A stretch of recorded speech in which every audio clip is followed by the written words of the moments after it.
Қайырлы күн достар. Біз бүгін қабырға еттен дайындалатын өте дәмді тағам дайындайтын боламыз. Бұл тағамның атауы хейзи ребрышки деп аталады. Видеоның соңына дейін көріп, ұнап жатса каналыма тіркеліп, лайк басып кетіңіздер. Бұл тағамды дайындау үшін бізге қабырға ет керек болады, және күріш, болгар бұрышы, қызанақ, сарымсақ, соя, горох және жүгері, қант, тұз, қара бұрыш, қызыл бұрыш керек болады.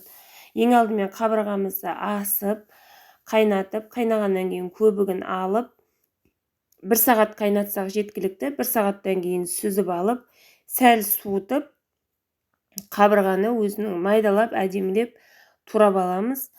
Барлығын етті турап болғаннан кейін қазанымызды асып, 300 грамм майды қыздырып, қызып тұрған майдың үстіне 1 қасық соя салып, сарымсағымызды, 1 бас сарымсағымызды майдалап, әдемілеп тураймыз.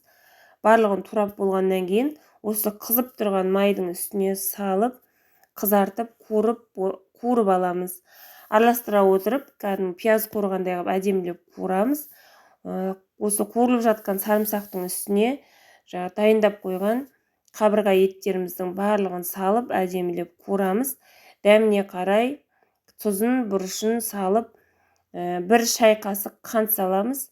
Үстіне 1 пиязды турап салып жібереміз. Және қызанағымызды, болгар бұрышын барлығын майдалап турап, әдемілеп осы еттің үстіне салып, араластырып, ет қызарғанша әдемілеп қуырамыз. Қуырып болғаннан кейін үстін салатный листьямен жауып, 1 сағатқа етті бұқтырып қоямыз. Сол уақытта біз гарнирін дайындайтын боламыз. 3 кесе суды қайнатып, 2 кесе күрішімізді әдемілеп жуып, жібітіп, осы қайнаған судың үстіне салып, тұзын салып, қайнағанша араластырып, газдың астын ең төменгісіне баяу отқа қойып, бұқтырып қоямыз. Піскенше, күріш піскеннен кейін алып, үстіне горохты, жүгеріні қосамыз. Горох, жүгерінің суын міндетті түрде төгіп тастаймыз. Горохты, жүгеріні қосып, жақсылап араластырып, гарнирімізді дайындап қоямыз. Осымен гарниріміз дайын. 1 сағатта бұқтырып қойған етіміз де пісіп тұр. Әдемілеп салатный листьяны негізі етті сочный болып, жұмсақ болу үшін салуға болады.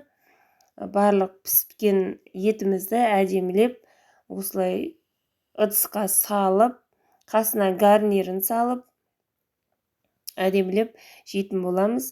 Дәл осылай жасап көрсеңіздер, жұмсақ еті өте дәмді болып шығады. Осылай жасап көруге кеңес беремін. Дәл осылай жасап көріңіздер. Ұнаса каналыма тіркеліп, лайк басып кетіңіздер.